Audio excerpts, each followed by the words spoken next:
All right, so as we get started here and you finish enjoying your lunch, as Mr. Hall said, that chicken that you have, when you go to a banquet or a luncheon, there's one thing that you already know. I got chicken. It's just no matter how it's prepared. Is it boneless? Is it sauteed or grilled? But as we move forward, here with several entrepreneurs, and when I say several, we have a total of 6 on stage. Let's make sure. Yes. We have 6 here, and today our goal is really just to have a conversation. Have a conversation, just talk about coming through adversities, coming through trouble. If you're an entrepreneur, if I could, by a show of hands, how many entrepreneurs do we have in the building? You could raise your hand. Okay? By a show of hands, how many of you have never experienced adversity? Hold on, I don't see any hands up. All right, so we're in the right place here. So we're in the right place to talk about adversity. So as I talk about the panel, let's see. To my left here, we have Mr. Glenn Moffitt of Moffitt Oil out of Natchitoches, Louisiana. We have Ms. Tanya Askins of Askin International, and she's also the state director for SCORE. Right to my immediate right, Mr. Earl Randall. With the Housing and Urban Development. Then next to him, so we have Mr. Eric Porter with ComNet. And then we have a correction in the program, Ms. Gail Young, Laughter in Your Belly Wellness, not construction, wellness.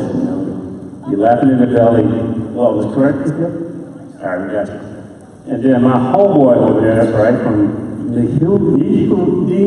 New Hebrew, excuse me. I hadn't said that in a while now, from Mississippi. So as we started talking about where we were from, our hometowns literally about 10 miles apart in small town Mississippi. So first I would like to start, and we'll start with you, Mr. Tanner, and just come down. Take no more than 2 minutes to talk about just mention who you are and how what you do was born out of adversity. So I went to work in the financial industry after coming out of the estate planning industry and looking for where the opportunities were, who needed the help, and found out that businesses, after a passion, no one really gave them direction. So they all started their business because they had a passion or something they knew how to do. And so they got into business. But no one came along and said, okay, you chose an LLC. Do you know that when you take money from your personal account and put in the LLC, you should do it with loan papers? If you don't, it gets picked up as revenue. Did you not know that? Now you're paying taxes on money for the second time. Were you aware of that? Had no idea. Do you know that your LLC won't protect you if you keep using it like you are, like it's an extension of you and your money? Didn't know that. My lawyer said it would. And we have to then educate people on how to do that. Then we had to educate people to say that though you have a passion for the business, we don't want you to spend your entire life working in the business. You got to learn to work on the business so you can keep your business healthy and successful. And we had so many business owners who dived in and were working every day, day to day with their business. And so it was a lot of education that we found was needed, and also research. We had people opening businesses in industries that were dying because they had that passion, but no one had researched the industry. And we found out because there was a lack of research, people were failing not because nothing they were doing, they was in the wrong place at the wrong time. And so all of that kind of stuff is the kind of stuff that birthed my passion to say business owners, just like everybody else, needs help with how to deal with and run their businesses. And people challenge me all the time. They'll say, Mr. Tanner, I got this gentleman down here in the oil business. I had an oil client came in and said, Mr. Tanner, I just laid off 70 engineers. I hated that. Had to do it. Tell me how I can make this thing work. I said, will you tell me what business you're in? I'll tell you how to save it. He said, I'm in the oil business. I said, you're not on it yet, but when you get it right, call me. And he finally said, forget this, tell me what business I'm in. I said, you're in the energy business. Why was this important? Because Obama had just said, I'm spending my dollars and government dollars on clean energy. Did you not hear him? What you should have been doing is talking to your engineers and saying, okay, let's restructure this business so we're not just an oil business anymore. We're going to have some of you guys working solar, some of you guys are going to be working wind energy, some of you guys are going to be working in these areas. You save all the engineers, you save all the jobs, and you make yourself a bigger company, even in adversity. So that's why we do what we do. Thank you, Mr. Tanner. Hi, Well, Mrs. Nadelli. I'm Gail Young, and the name of my company is Laughter in Your Belly Wellness. And my company was birthed out of my own illness and sicknesses. I had practiced law for over 20 years and was what I thought in pretty good health. And before I knew it, I was on 22 medications. I had 15 doctors, and there probably isn't a diagnosis you can name in this room that I didn't have, from brain tumor to heart failure to liver failure, inability to eat food and keep it down. I just ballooned with no one having any answers when I couldn't eat, from 130 pounds to 247 pounds, and I spent 3 years in the bed, unable to walk most of the time. I couldn't drive. My life was just in shambles. I found out some different foods, things that I had intolerances to, like gluten, and that I carried the gene of celiac disease. And I went to a naturopathic practitioner who helped me understand how to heal from the inside. And that birthed a business and an inspiration in me. And in less than a week, I went from 22 medications to no medications. And in less than, right at 6 months, I was able to lose all the inflammatory weight and return to a weight that didn't reflect inflammation. And so I was reading in the Bible one day because I had just given up. I didn't know where to go. When I was reading in Proverbs, the 31st chapter, the 25th verse, and it said, strength and dignity are her clothing, and she laughs at the future.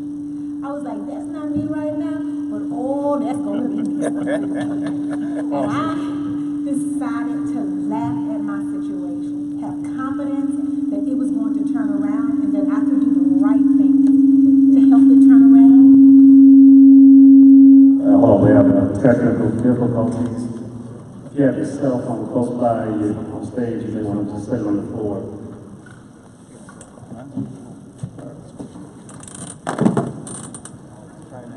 It's funny how that works, huh? Okay. Better.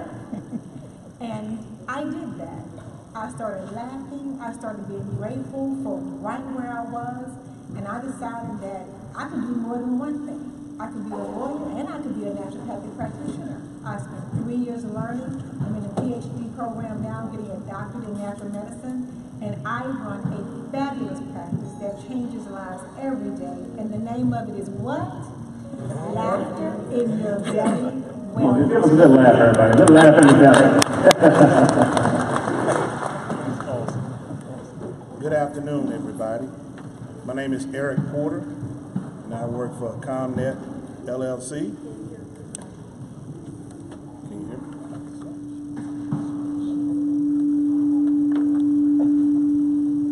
Like this better? Again, my name is Eric Porter. I work for ComNet LLC. We are a construction management, a construction builder, and we provide project management services. I got into this business in 1998. I was recruited from AT&T as a graduate of Southern University, worked my way all the way up to senior management. And every 6 months or 8 months ago, for my entire career, there was rumors that it's going to be a layoff. Sitting around the coffee pot, it's going to be a layoff. And there's 6 or 7 of us sitting there. And lo and behold, one of the 6 or 7 got laid off. Took me 24 years before what I call the corporate dodgeball hit me. So all the time, I formed my company in 1998. I left AT&T in 2005. But I should have probably jumped into entrepreneurship way before then. So now I teach young graduates, graduate students to go out there and learn the corporate structure if you have a desire to be an entrepreneur. Because what it did for me, it helped me to get to those particular levels in my construction business because I had the skills on talking to folks at the top, what I call the very important top offices, all the way to understanding their needs and providing a service for them. So that's what our company do. We go in and we provide needs. One thing that, in terms of adversity, we build teamship. So we build a team. So if I can't do it myself, I have the resources or the networking resources to put a team together and go out there and overcome those challenges so we can be successful. We're providing services in the community, allowing the communities to create their own communities. We build churches. So in the process of building the church, we teach the church how to acquire all the property around the church and develop all the property around the church to get rid of blight, to make a better environment, and to spawn economic development for that area. We also provide those teaching methods to the university on Saturdays through a program that I created called Creating Neighborhood Developers. And what we do every Saturday, we have 65 to 100 people or so learning how to become a developer, how they can develop their own neighborhood, so they can overcome the challenges of crime and blight and environmental issues in their neighborhood, and create economic development in terms of unemployment and teaching our people those particular skills that they lack. So, got a lot of stuff to say. So when the question comes, I hope to share some more information to you. Thank you. Good afternoon, everyone. All right, let's try that again. Good afternoon, everyone. You have lunch on your stomach? Let me hear you one more time. Good afternoon, everyone. All right. I was going to make you all do 10 jumping jacks if we didn't get it right that last time. So Let's keep them in here. So one of the things that I wanted to kind of express in this introductory piece is that when you look at the panel, there's 5 entrepreneurs, and why do you have the government worker sitting up here too? Why is that? You want to tell us? I'll tell you why. So one of the things that in my journey to here, in my journey to being on this panel, I think for the past 15 years I've been in the adversity business. Louisiana has experienced adversity for a long time dealing with the disasters that we've dealt with. So before I became the field office director for HUD, I was the disaster specialist for the state of Louisiana. So I handled all of the supplemental appropriations for Katrina, Rita, Ike, Gustav, Isaac, the BP oil spill, and the great floods of 2016. So when you look at being in adversity, you learn certain things. And I'm proud to say that throughout all of that adversity, I've had a front row seat to watch us do things that we've never done in this state before. I've watched us recover from devastating issues that we've never done in this state before. We've become the leader in disaster recovery, not just in the country, but around the world. There are some places that do things differently and do it a little better. But when disaster happens, people call Louisiana. So we've become first on some of those good lists. And so that's why I sit here, because I have been able to have that advantage to be able to say, hey, we did it differently here in Louisiana, and it works. I've also been able to sit in this vantage point and also see that a lot of people really don't understand what HUD is. You know, if I ask everyone in this crowd right now, what do you think HUD is? You'll probably say public housing. That'll probably be the first answer for a lot of people. But many people forget about the UD and HUD, the urban development piece of HUD. HUD is responsible not only for housing, but economic development, infrastructure. So a lot of the stuff that you guys are doing in your entrepreneurship, you know, we cover some aspect of it in HUD. If it's not in a regular program, it's definitely in the disaster recovery program. As I mentioned, all of those programs that fell into disaster recovery, that amounted to about 19 to $20 billion being spent here in this state. Not just on housing, but housing, critical infrastructure, and economic development opportunities. And so that gives me a unique vantage point to be able to share with entrepreneurs on how do you make that successful. And there's one key word: having the correct partnerships, having the correct opportunity to network with folk that are doing like-minded things, but in a different arena. So we'll talk more about that as the questions start to come up, but understanding what a partnership is and how do you make the best and value that partnership. Thank you. Hello, everyone. It's great to see you all here. My name is Tonya Askins. I guess when we talk about adversity, I can talk about a lot of things. I asked Ms. Joe, I said, hey, you want me to talk about life and business? Right, well, I'm going to go into that. Mr. Howard. First she replied, business. And I said, okay, I'll come up with something for that. And then a couple of hours later, she replied, life and business. And if anybody knows me, that's right up my alley. Because business, if it's not a part of your life, you're not a real business owner. A lot of people rejected the thought of connecting life and business, personal and business entities together. But I've always been of the mindset that they go hand in hand. And if we're talking about business, we're talking about life. And for me, if we're talking about life, we're talking about the Lord.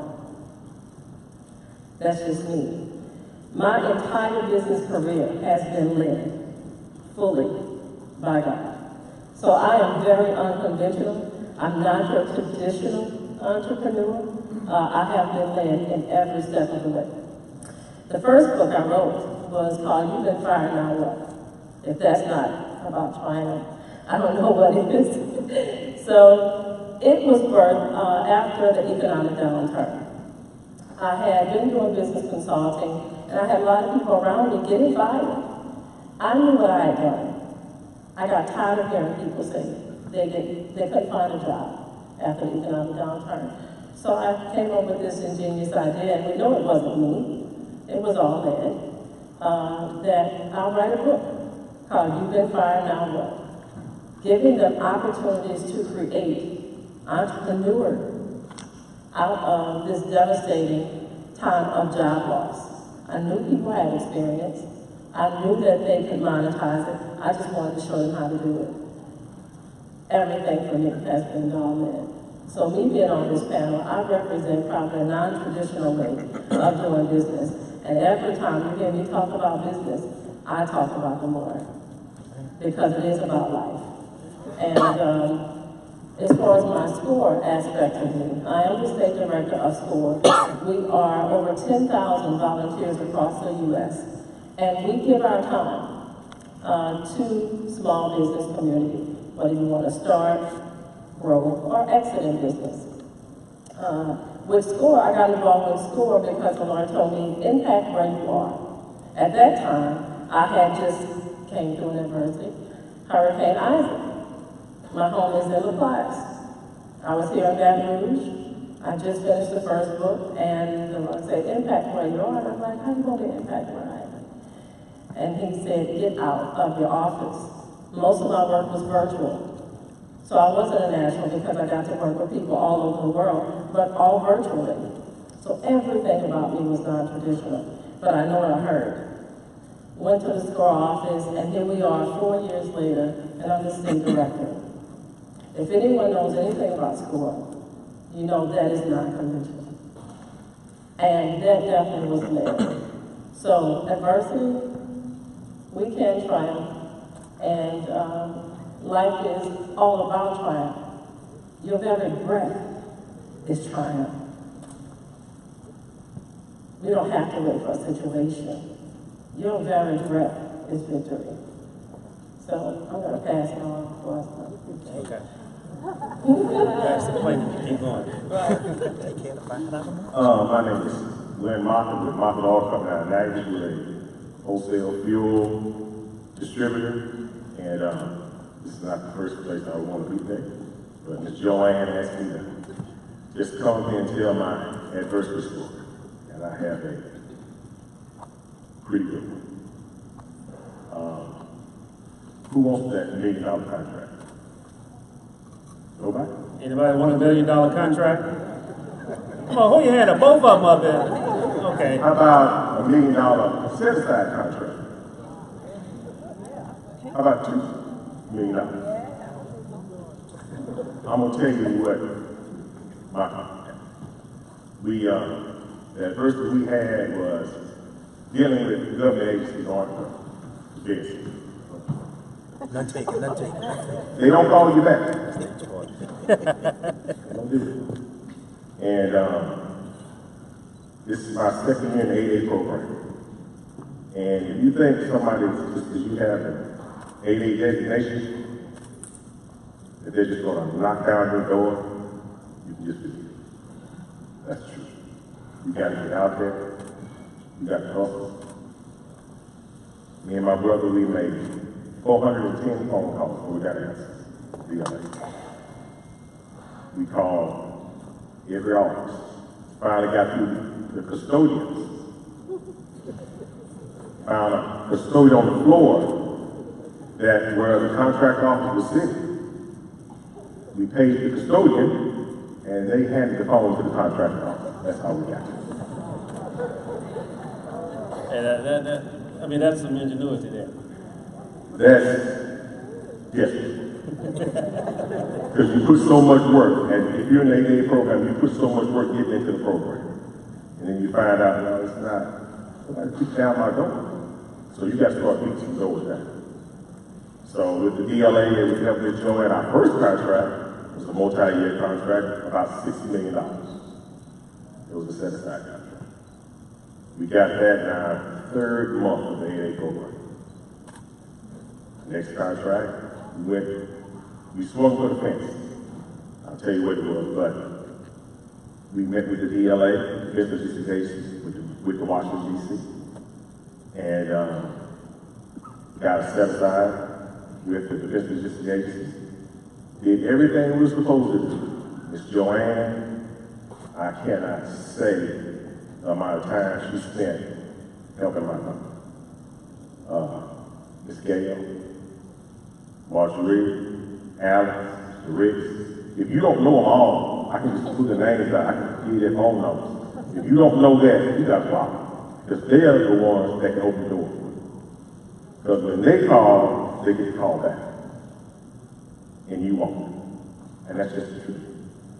You're not the only one out there. When you go for an 8A contract, somebody else is already performing on that. So you have to actually take that from another person. You don't want anything taken from you. They already have the relationship. They have everything that you're trying to get to. But you have to break through in some kind of way. The government is the best way to do it because they'll give everybody a chance. If you can do the work, they'll give you a chance. The SBA office is there to push you forward, to open that door. Because without them, there's no way I would get able to get what I got right now in the way of contracts. The next thing we had, there was a sole source set aside that Ms. Joanne got me hit, and it's still fresh because we worked on this for over a year. It takes that long. And when we got everything approved through the SBA, the set aside was a large amount. So we had to get everything approved. Joanne worked through that. We had our conference call with SBA corporate office. 2 hours of questions. Can you do it? Are we going to give you something you can't handle? Do you have your financials? Get your financials. Get your credit score. It all counts. We went through the whole process. At the end of it, we were inserted, our company was inserted in the contract. Sole source set aside. That's what everybody wants. We were there. The last week, no bid contract. You just submit your price, it's a fair price, it's negotiation. The last week, when it was about to sign contracts, one of my suppliers pulled out. And that was it. This is a sad story, but when you take the sadness and the frustration out of it, you look at, well, the contacts I made, I was never made. I met people all over the country. You have to open up your whole way of doing things. If you're used to Louisiana, you can forget it. The government's everywhere. You have to open up your whole outlook. Meet people. We had bankers in San Diego, New York, Chicago, Pennsylvania, Miami, everywhere working on this business. Made a lot of friends. Made a lot of invaluable contacts. Now, I guess I should tell you what the sole source set aside was. There was a sole source set aside for us for $62 million. That's what it was. And by no fault of our own, we couldn't do it. And it happened. I wish it would have turned out the other way. I really wish it would have turned out that way, but it didn't. But you learn from those obstacles. Me and my brother have been in business for 20 years. We have had enormous obstacles. People have called us to sell them fuel. And they say, can you send me your pictures?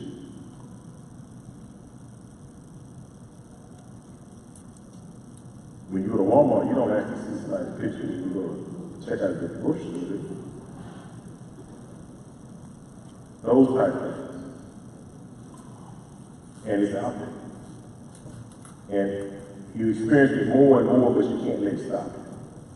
And that's what I understand. You just can't let it just be a wall.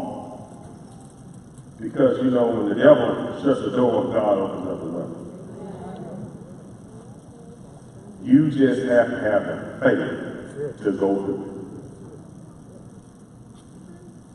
I don't think, you know, I can sit here feeling sorry for myself, but the Lord doesn't want that. He wants us to pick ourselves up, dust ourselves off, and keep going. And if you don't, it's just one person to blame, and you can find it in the mirror every morning. So y'all don't get more what I got to say. So we'll just pass it.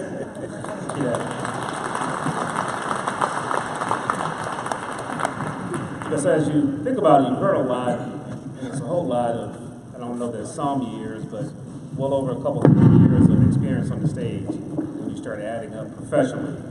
So one of the things I want to do is our goal here in the next few minutes we got together is we want to move fast as we talk through on the panel. So panelists, if you would, just that, I guess you could say that one nugget that they can put in their gas tank to help them get back home. That one nugget that's going to help them have higher peaks and higher valleys. Because you're going to grow through valleys, but you want them to be higher. You don't want them to be as deep as they were before.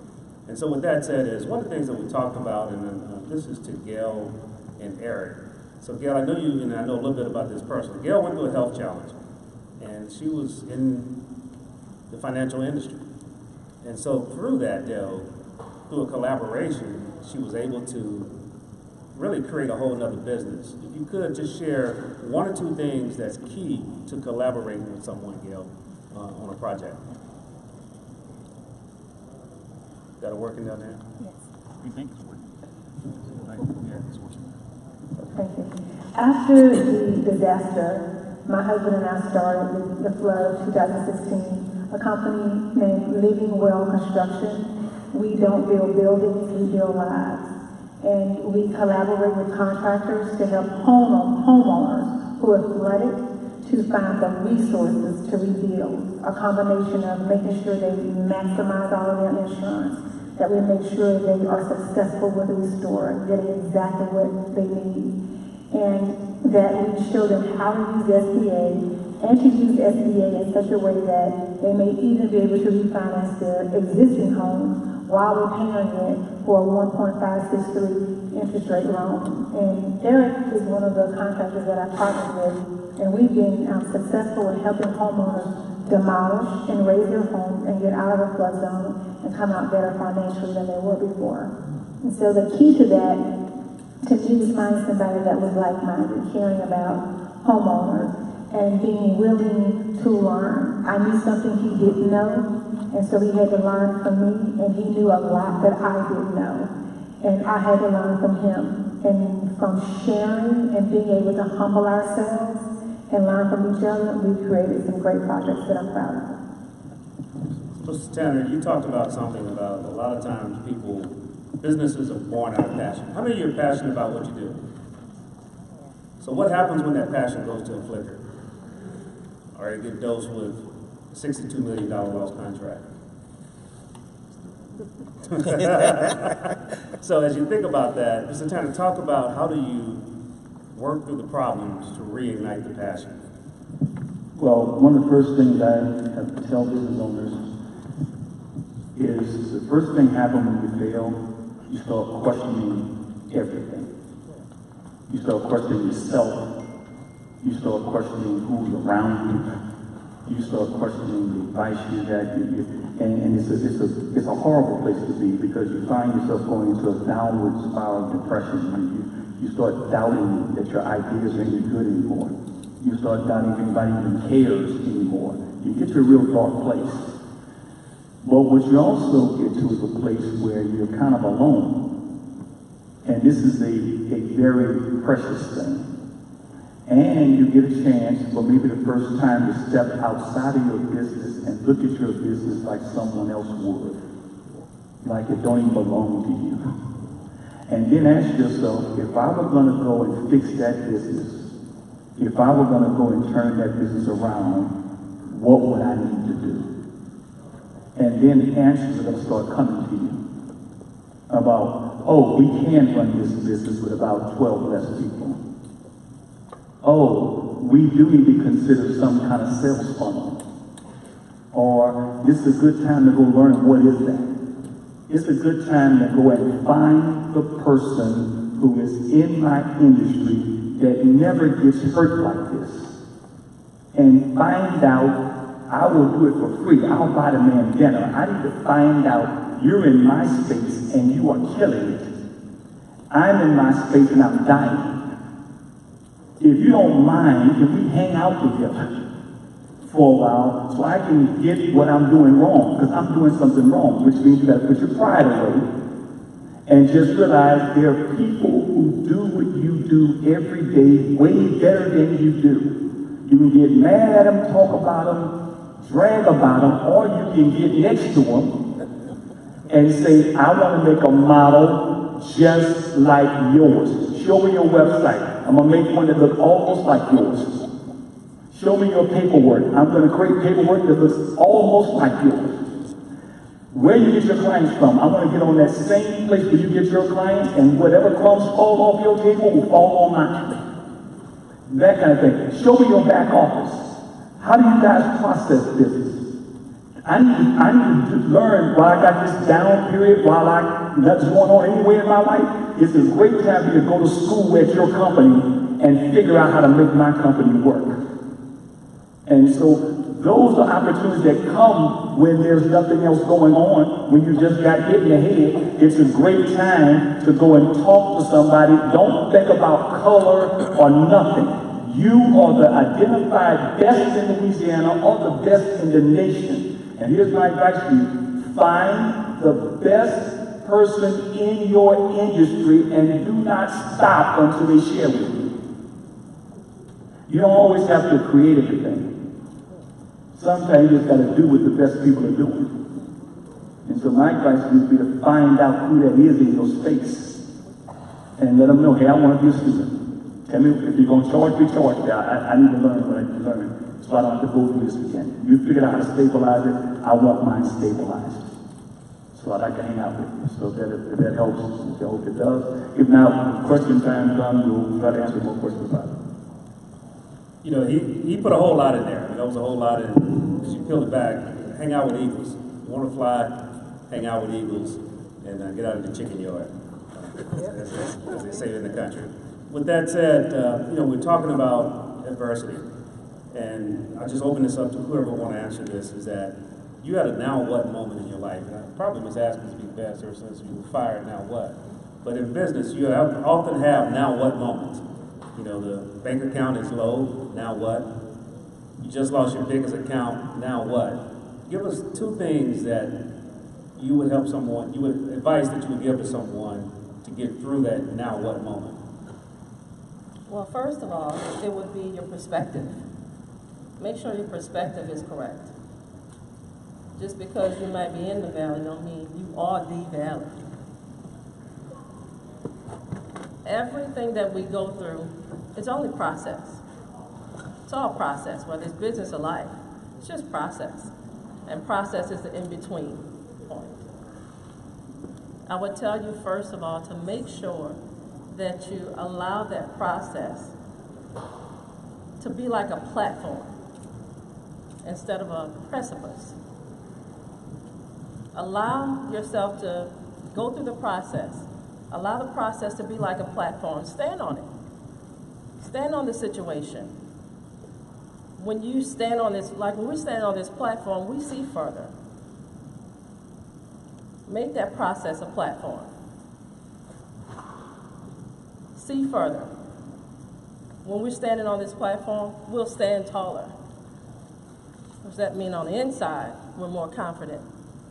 Don't allow those situations. We're talking about triumph. Yeah. You have got to be built up on the inside. So your perspective needs to be right and your positioning needs to be right. And all of that starts on the inside. So you know I'm going back to the Lord. Make sure your core is correct so that your perspective can be correct. And you can bring yourself out of that situation, regardless of what it is. You're going to see the end result, even though you might be in a situation. Keep your eyes on the vision and the goal, not what you're going through. Does that help? Does that help? You know, this is about you. This is for you. So as we get ready to, I don't know how we're doing on time, but are there any questions out there that you may have of a specific person on the panel? And if so, do we have a house mic that we might could get? If not, you can just come up, or you can write it out and we'll just get it from you here. With that said, a couple other things I want to ask here, and open to any panelists that want to answer that question. You know, we talked about passion, we talked about perspective, we talked about, you know, I say growing through the pits of life. But how do you sail through adversity? You know, talk about a time in your life, just one time, and try to keep it to a minute or two, that's saying, hey, here's what happened to me after I got up and got out of the pity party. Here's what I was able to do, and here's what you can do in your situation. Where's the mic at? We can start with you. We can start down there if you want to. Anyone? Sure. Well, one of the things that in my work as the field officer director for HUD, right after Katrina, we saw a lot of things happen in the city of New Orleans. I'm a native of New Orleans, and I know how we were before Katrina, and I know how we were after Katrina. And when I talked about partnership before, if you knew New Orleans before Katrina, you know we didn't partner well. We didn't know what partnership was. We didn't know how to do it. We weren't accustomed to it. We thought we knew.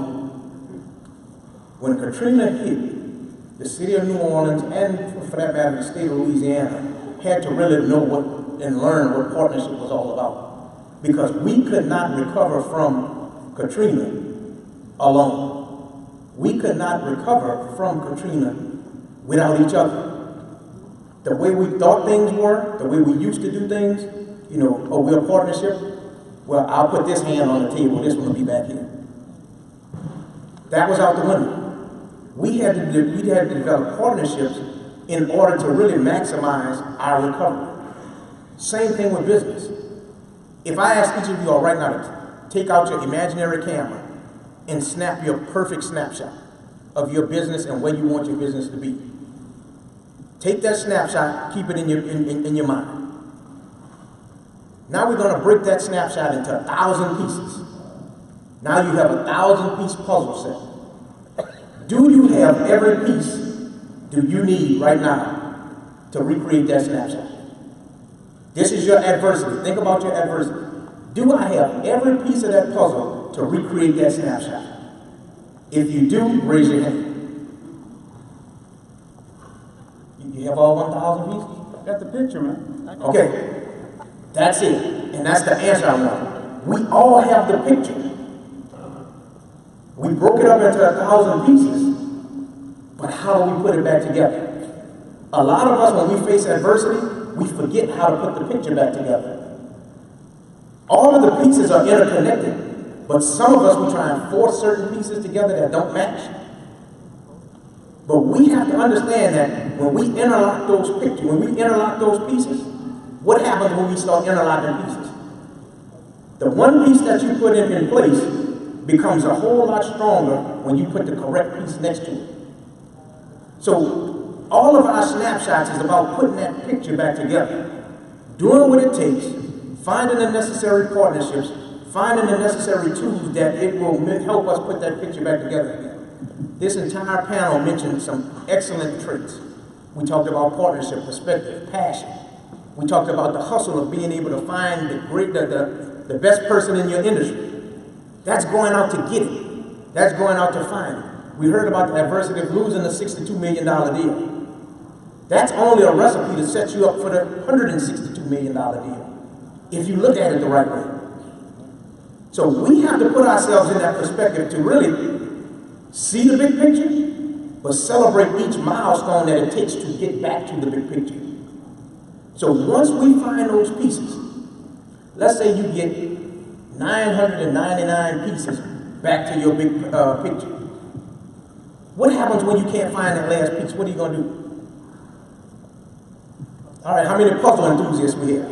If you sit down and put together 999 pieces of a puzzle, and you can't find that last one, you better believe you're going to tear up everything that you can to find that last piece to make sure you put that picture back together. That's how we have to be about our businesses. We have to be willing to put in the work to put our big picture back together again. And that's having the faith, that's having the endurance, that's having the fortitude, that's having everything that we need to be triumphant, to be successful. And it starts with, I heard someone say on the panel, you have to look at yourself in the mirror. And if we're not putting those pieces of the puzzle together correctly, we still have to look at ourselves in the mirror. So how we handle that adversity takes us to where we need to be in our success of our businesses. And that's the nugget I wanted to share. Take that snapshot. When adversity hits, we break it into 1,000 pieces. Now let's get about the business of putting our pieces back together again, correctly, efficiently, effectively, the way we know how to do it. And these conferences are very important because if you do not leave here without knowing 10 other people that you didn't know before, then you failed in this conference. The relationships that you have with Ms. Joy at SBA, the other federal agencies, when we give out our phone numbers, we don't just want to have that exchange of information, song and dance. Use them. I have an open door. Anybody can call my office. Some of you have actually been to my office and sat in and we had a meeting. So use those contacts with your federal leads, agency leads, because you never know what opportunity it may lend itself to. As I mentioned before, and I'm going to pass the mic because I can get a little winded too. In our capacities, we have access to other federal agencies. As I mentioned in my former life, I was the disaster specialist for Louisiana. So that opened the door for other agencies, other resources, other connections. And so if I know them, you'll know them. You just have to give us a call. And we need to talk about some things. So definitely utilize those contacts and those resources. I'm going to throw a nugget out here. My office phone number is 504-671-3748. Repeat that again. 504 671-3748. As I mentioned, the Department of Housing and Urban Development, don't forget about the UD and HUD, because we do a whole lot more than just housing. No, as Earl and I've heard this said throughout the panel, networking, teamwork. So, if you would, share upon this strategy, one strategy, and whoever wants to speak on that a person can use to grow from this. And before you share that, I want to share this one quote from you. I heard Andrew Young, Ambassador Young, who's from New Orleans, said this, and was asked by students at Clark Atlanta University. And he asked the question, what's the key to success? He said it's easy. It's who you know, who knows you, and how you manage the relationship. So, panelists, if you would, talk about managing the relationship coming out of here. Anyone? I can probably, you can probably hear me from here. You talked about dealing with your personal adversity. So here's mine, hopefully it helps. I started off being an entrepreneur. Then I became a business owner. And then I would tell people I'm an entrepreneur. There is a difference that I had to learn between an entrepreneur and a business person. Here's what the difference is. An entrepreneur would not go into a business without thinking about his exit out of the business before he bought it, before he went into it. He already went in knowing I'm going to sell this thing in 5 years for X million dollars. My work is not to babysit this thing. My work is to build this thing and sell this thing and go on to my next thing. That's what becomes a serial entrepreneur. If it don't make dollars, it don't make sense. They don't stay too long and they leave rather early. That's entrepreneurs. Business people who think they're entrepreneurs babysit their baby, hold their baby, stay with their baby, sometimes to the point they smother the baby, can't even grow or walk. And then they call themselves entrepreneurs. Hold on, let's stop right there. You said smother the baby. Give me an example of a business owner smothering the baby. I'll give you a great example. You go out and you spend a whole lot of time finding extremely talented people with pedigree and everything else. They come to you from a great place. But then you sit these very talented, very creative, very innovative people down and you say, this is how we do things here at Tanner. And so forth. And what happens is that they could talk freely. They would say, if you get back on the top of this boat and steer it, we got the engine room. Come on now, come on now. We need you to get out of our way so we can create and innovate and bring this company where it needs to go. And with you being here every day, in the way every day, it limits what we're doing. Your job is to have a vision and give us direction. Our job is to get the boat there. That's what we do. I don't even know if I can say anything after that. But I'd like to say that I think it's important that we remember our health when we're building wealth. Because there isn't any wealth that's going to be long-term if there's no health. Whether you're staying in the business and building the business and smothering the business, or you're ready to sell the business.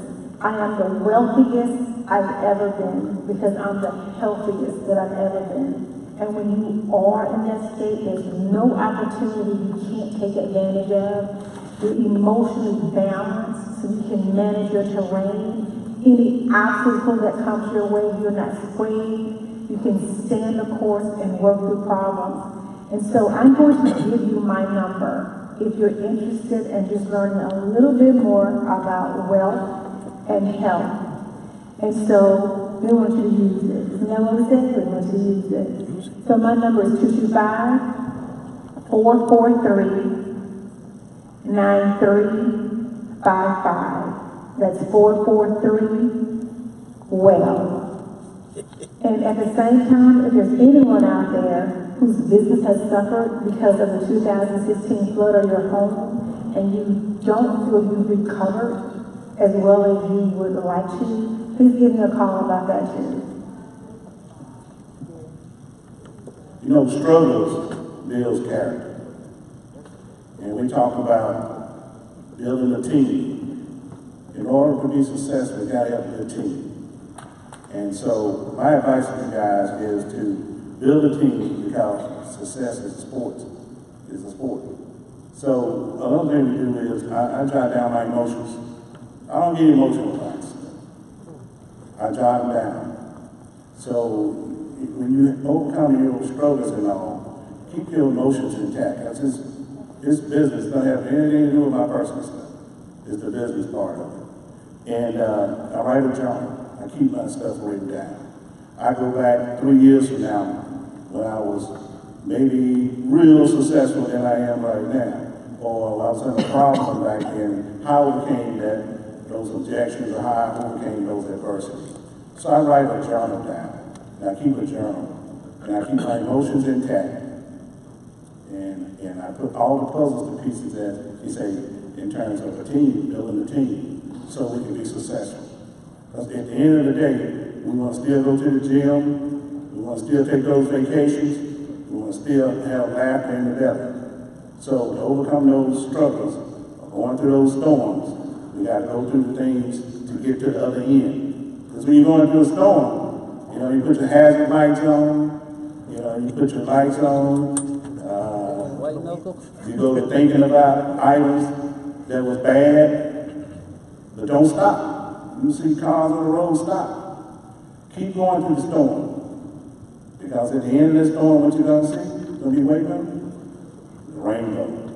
So that's how you want to be in your business when you're struggling.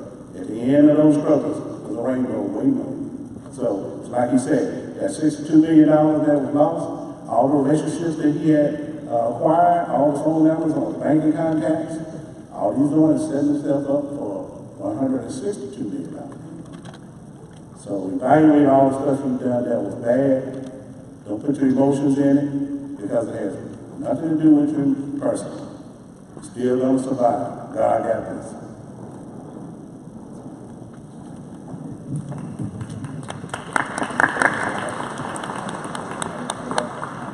All right, so do we have any questions from the audience? Anyone that has just any? And the great thing about questions from the audience or panels like this is that the thing that you're thinking inside is going to bless someone else if you put it on the outside. It will bless someone else. It's a seed that will pour more into others. So if not, How do I obtain a copy of the book? so what now? I want to obtain a copy of the book. Okay. Amazon. It's on Amazon, but I do have some in my car. So see her afterwards, and she'll be glad to share with you. Tanya Askins on Amazon. Correct. TanyaAskins.com. TanyaAskins.com. So, any other questions? Yes. Business development can be kind of difficult for a small business. How do you stay motivated to continue on that necessary path in business development? All right, Mr. Eric is going to take a stab at it. And then panelists, if you want to add something after the speaker, please do. So how you stay motivated? First of all, you evaluate the situation. Then you measure what you've done in the past that was successful.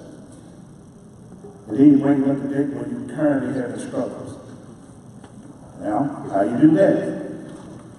It's like you say, you may know somebody on the other end over there. You may get with somebody who's doing the same business you're in that, what's good for them may not be good for you.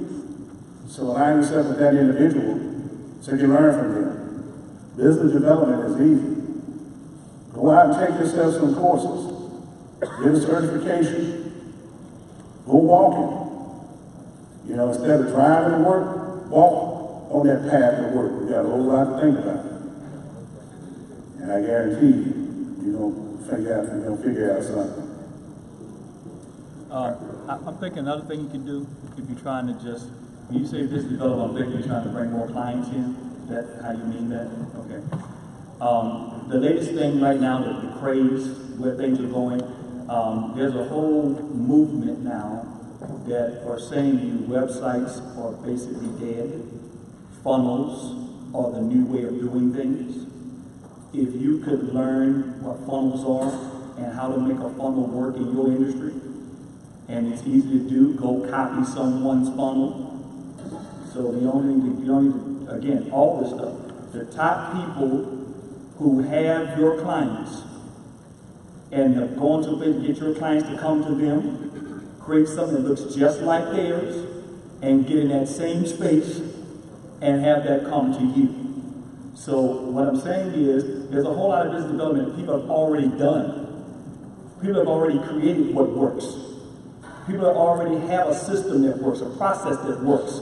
They already have things clicking on all cylinders. You could take 4 years trying to figure that all out and be 4 years behind. By the time you figure it out, they move to something else. Or you can stop right now and say, let me go find who is doing exactly what I want done, getting the result I want and the client I want, and let me get right where they are. That would be the easiest way. If they got clients walking door every day, they're doing something that's working. And no sense you trying to spend 5 years finding it out. Just find out what they do, go to their website, pay out of your pocket. Pay that funnel system so you can see how the whole thing works. And after you pay for that product and have it home, now go create your own. Because you know it works. And that'd be the easiest way to get things happening for you in the quickest way, because it's hard to talk about business development when people are dying. When people are about to go out of business, then they don't have a long march to get there. They got to move quickly. You need something. And that's the quickest way to do is to copy, clone, and whatever it takes to do what somebody else is doing to succeed. You need the emergency room at that time.